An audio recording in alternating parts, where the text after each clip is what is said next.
Φίλες και φίλοι, γεια σας, καλώς ήλθατε στο κανάλι μας. Σήμερα θα παρακολουθήσουμε μαζί τα υλικά και τη διαδικασία για να φτιάξετε αυτά εδώ τα υπέροχα παραδοσιακά προζυμένια πενιρλί με υλικά της αρεσκίας σας. Μπορείτε να τα φτιάξετε με ό,τι είδος τυριού θέλετε και ό,τι είδος αλαντικού σας αρέσει. Και βέβαια ελιές, ντοματίνια, πιπεριές κτλ. Θεωρώ αναγκαίο συστατικό το σουτζούκι, το οποίο όπως βλέπετε δεν το έχω λυπηθεί. Πάμε λοιπόν να παρακολουθήσουμε μαζί τα υλικά και τη διαδικασία για την εκτέλεση της συνταγής μας. Ξεκινάμε λοιπόν να αναπιάσουμε το προζύμι μας. Σε ένα καθαρό σκεύος θα βάλουμε 150 γραμμάρια χλιαρό νερό. Εδώ έχουμε το προζύμι, το οποίο το βγάλαμε από το ψυγείο. Αυτό εδώ είναι. Θα αδειάσουμε το προζύμι μέσα στο νερό.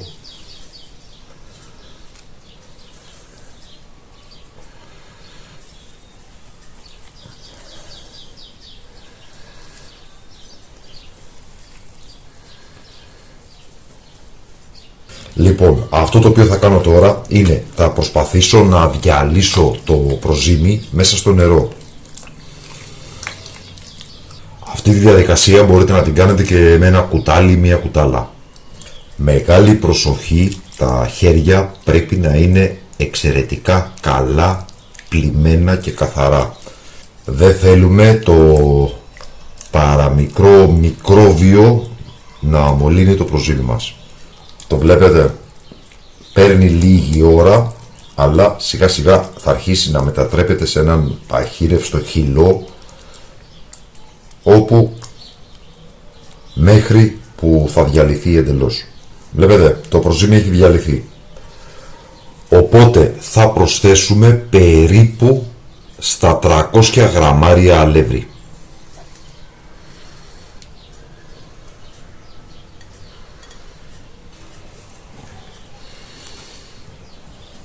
Αν σε μια ζύμη βάλεις αρκετό προζύμι, η ζύμη θα γίνει πολύ πιο γρήγορα. Θα φουσκώσει. Αν βάλεις λιγότερο, θα χρειαστεί να περιμένεις περισσότερη ώρα. Αυτή είναι η μόνη διαφορά. Όπως βλέπετε, έχουμε μια συμπαγή ζύμη. Το προζυμάκι μας είναι έτοιμο. Τι θα κάνουμε τώρα? Θα βγάλουμε μια ποσότητα. Θα τη βάλουμε στο δοχείο, στο σκεύος που φυλάμε το προζύμι. Μπορείτε να βάλετε από κάτω λίγο λάδι για να μην κολλάει το προζύμι. Και το υπόλοιπο θα το αφήσω εδώ. Θα βάλω λοιπόν το προζύμι ξανά στη σακουλίτσα του. Βλέπετε, εδώ δεν θα την κλείσω όπως είναι, απλά τη διπλώνω από κάτω.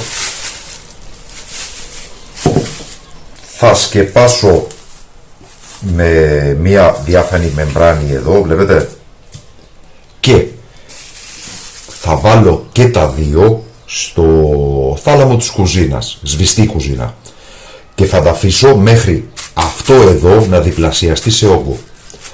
Όταν διπλασιαστεί λοιπόν σε όγκο, σημαίνει ότι είναι έτοιμο, οπότε αυτό εδώ θα το βάλω στο ψυγείο να το φυλάξω για επόμενη φορά και αυτό εδώ θα το χρησιμοποιήσω. Μετά λοιπόν από ένα ολόκληρο βράδυ έχουμε το προζύμι μας που έχει φουσκώσει. Αυτό εδώ είναι που θα φυλάξουμε στο ψυγείο για την επόμενη φορά και αυτό είναι το προζύμι που θα χρησιμοποιήσουμε για τη σημερινή μας Παρασκευή. Είναι περίπου στα 400-450 γραμμάρια, αφού έχω αναπιάσει με 150 γραμμάρια νερό και 300 γραμμάρια αλεύρι. Τι θα κάνουμε λοιπόν? Θα αδειάσουμε το προζύμι μας μέσα σε μία λεκάνη. Εδώ έχω βάλει και λίγο ηλιέλαιο για να μην μου κολλήσει. Βλέπετε, δεν έχει κολλήσει ιδιαίτερα.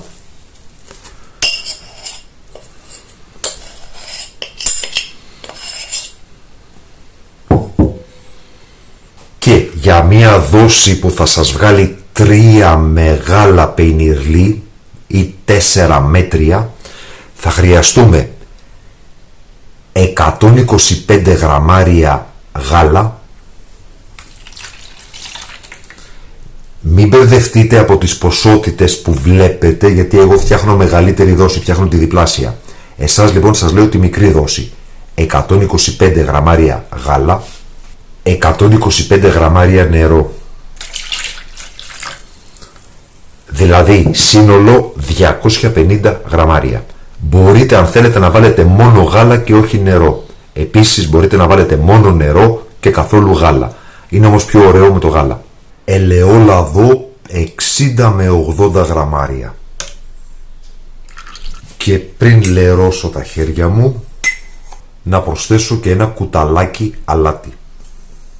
Και νούμερο 1, θα διαλύσω το προζύμι μέσα στα υγρά.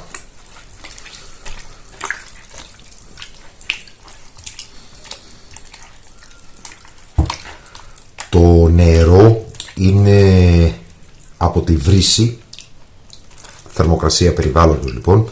Το γάλα μόλις το έβγαλα από το ψυγείο. Αν φτιάχνετε αυτή εδώ την Παρασκευή μέσα στο χειμώνα, μπορείτε το νερό να το έχετε και ελαφρώς χλιαρό, ώστε να βοηθήσετε να πάρει γρηγορότερα θερμοκρασία. Αλλά όταν λέμε ελαφρώς χλιαρό, εννοούμε ελαφρώς χλιαρό, όχι ζεστό.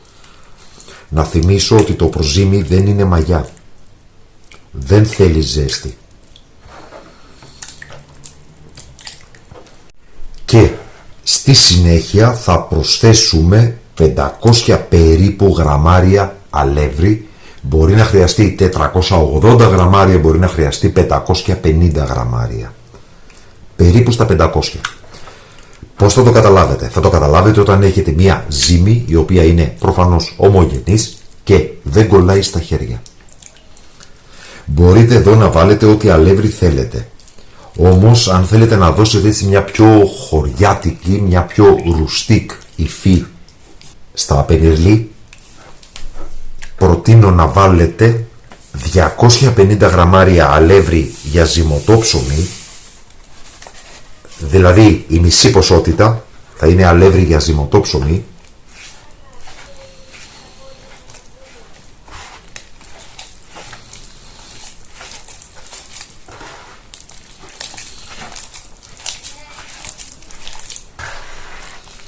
Και η υπόλοιπη μισή ποσότητα, δηλαδή τα υπόλοιπα 250 γραμμάρια, θα είναι αλεύρι για όλες τις χρήσεις. Παρόλα αυτά, αν την χάνει και έχετε στο σπίτι σας κάποια ποικιλία από διάφορα αλεύρια που είναι και ανοιγμένα, θα σας έλεγα ότι για το ακόμα καλύτερο αποτέλεσμα καλό είναι να βάλετε 125 γραμμάρια αλεύρι για τσουρέκι,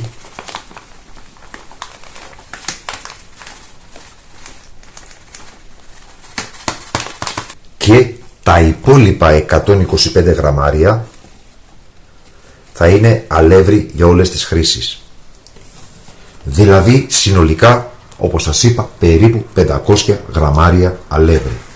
Επαναλαμβάνω, για το καλύτερο δυνατό αποτέλεσμα καλό είναι το μισό αλεύρι, η μισή ποσότητα αλεύρου να είναι αλεύρι για ζυμωτό ψωμί. Δηλαδή τα 250 γραμμάρια να είναι αλεύρι για ζυμωτό ψωμί. Ενώ τα υπόλοιπα 250 γραμμάρια μπορεί να είναι αλεύρι για όλες τις χρήσεις, ή ακόμα καλύτερα τα 125 γραμμάρια να είναι αλεύρι για όλες τις χρήσεις, ενώ τα υπόλοιπα 125 γραμμάρια να είναι αλεύρι για τσουρέκι. Με τον τρόπο αυτό πετυχαίνετε την τελειότερη υφή στη ζύμη σας. Εγώ, όπως βλέπετε, το αλεύρι το προσθέτω απευθείας από τη σακούλα, δεν το ζυγίζω, γιατί καταλαβαίνω από εμπειρία, δηλαδή ζύγισα μόνο το ζυμωτό, το αλεύρι για ζυμωτό ψωμί.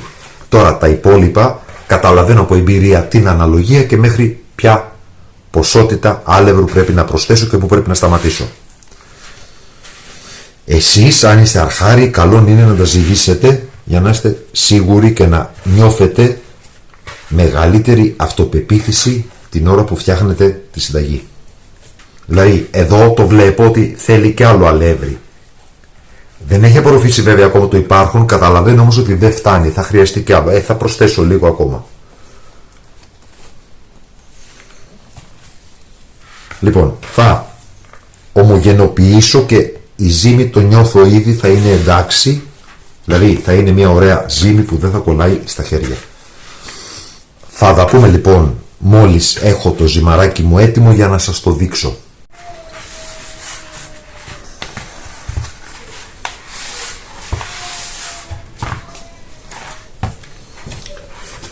Η ζύμη μας είναι έτοιμη και μακάρι να μπορούσα να σας περιγράψω αυτή την υφή, πόσο αφράτη και απαλή και ελαστική είναι. Αυτό λοιπόν το οποίο θα κάνουμε είναι λίγο αλευράκι,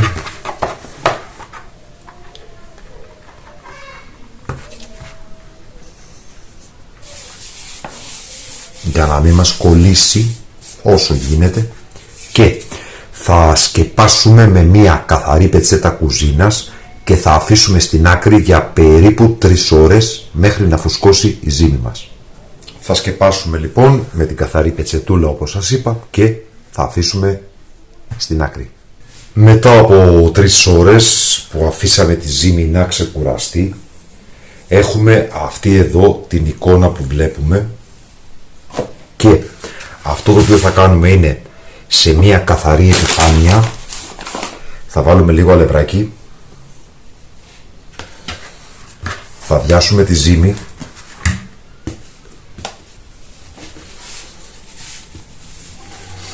μοσχομυρίζει, χαρακτηριστική μυρωδιά του προζυμιού, και θα κόψουμε τη ζύμη μας σε 3 κομμάτια.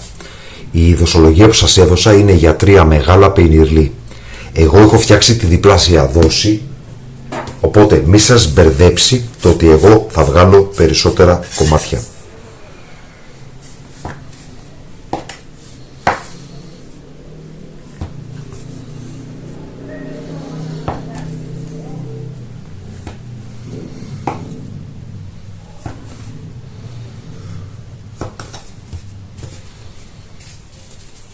Και μπορούμε να κάνουμε τη ζύμη μας μπαλάκια.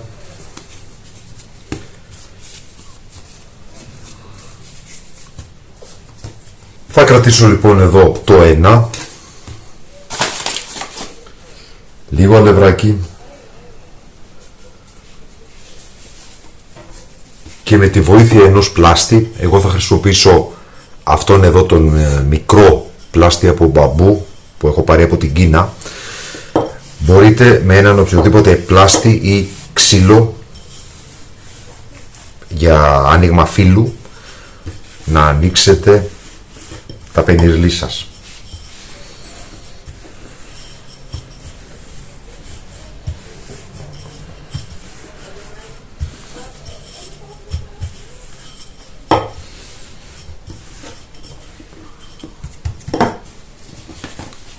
Κάπως έτσι.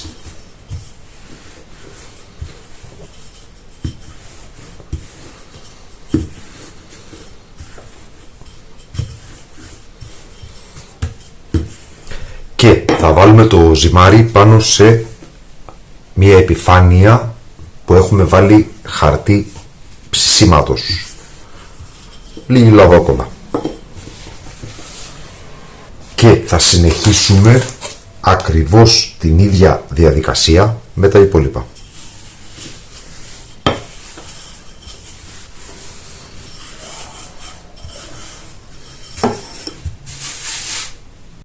Τα υλικά τα επιλέγετε εσείς, εγώ θα σας πω ενδεικτικά ότι μπορούμε να βάλουμε γάλοπουλα,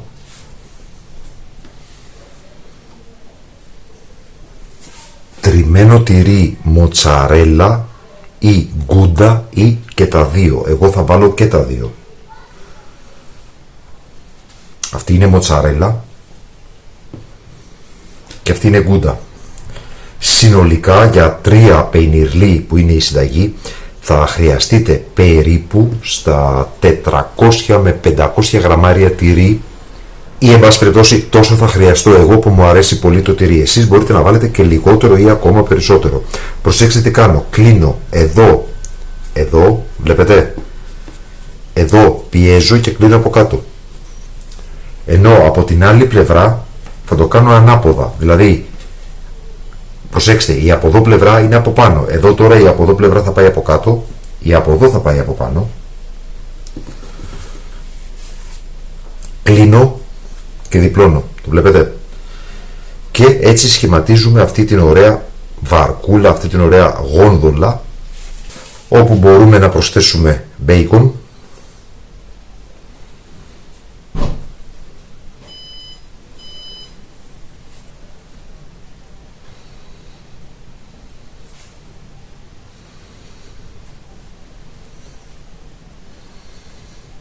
καλό είναι να βάζετε και κάτω από το ζυμάρι, ώστε να μην υπάρχει κάποιο σημείο που είναι απλά σκέτο ψωμί, σκέτο ζυμάρι, το καταλαβαίνετε. Εδώ λοιπόν εγώ κόβω και βάζω εδώ, βλέπετε, και θα βάλω και από εδώ. Θα προσθέσω λίγο σουτζούκι.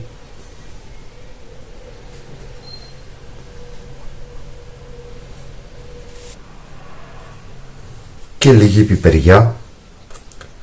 Εγώ επειδή φτιάχνω πολύ συχνά πενιρλί, πίτσες και τα λοιπά, πάντα έχω μείγμα από πιπεριές. Ό,τι μου περισσεύει κάθε φορά το ψιλοκόβω και το έχω σε μια σακούλα τροφίμων στην κατάψυξη, οπότε έχω πάντα πιπεριά. Γιατί για μένα είναι αδιανόητο να φάω πίτσα ή πενιρλί χωρίς να έχει πιπεριά. Και το πρώτο πενιρλί μας είναι σχεδόν έτοιμο. Εδώ θα σφραγίσω λίγο. Αυτό εδώ. Και ακριβώς με τον ίδιο τρόπο θα συνεχίσουμε με τα υπόλοιπα. Και τα πενιρλί μας είναι έτοιμα. Εδώ βλέπετε ένα ιδιαίτερα περιποιημένο είναι για μένα, που έχω προσθέσει σουτζούκι και τυρί ροκφόρ. Έχουμε αυτό εδώ. Έχει τα πάντα εκτός από ροκφόρ. Έχω φτιάξει δύο παιδικά μόνο με γαλοπούλα, τυρί, ντοματούλα, πιπεριά και ελιές. Και αυτά εδώ. Εσείς με τη μονή δόση θα βγάλετε αυτά εδώ που βλέπετε, τα οποία είναι με γαλοπούλα, μπέικον, λίγο σουτζούκι, λίγη ελιά, στο ένα έχω βάλει ροκφόρ και πιπεριά. Αυτό το οποίο θα κάνουμε λοιπόν τώρα είναι να τοποθετήσουμε σε ταψιά ή λαμαρίνες πάνω σε αντικολλητικό χαρτί ψησίματος και θα τα αφήσουμε για περίπου 40 λεπτά λίγο να φουσκώσουν και στη συνέχεια θα τα ψήσουμε στους 200 βαθμούς Κελσίου για περίπου 35 με 40 λεπτά ανάλογα με το φούρνο. Όμως πριν τα βάλουμε στο φούρνο θα προσθέσουμε και λίγο βούτυρο που θα δώσει μια ωραία μαλακή υφή. Οπότε λοιπόν θα βάλουμε, όπως σας είπα, και από ένα κομματάκι βούτυρο, δεν χρειάζεται πολύ, λίγο. Και θα το κρύψουμε εδώ κάτω από το ζυμαράκι για να πάει παντού.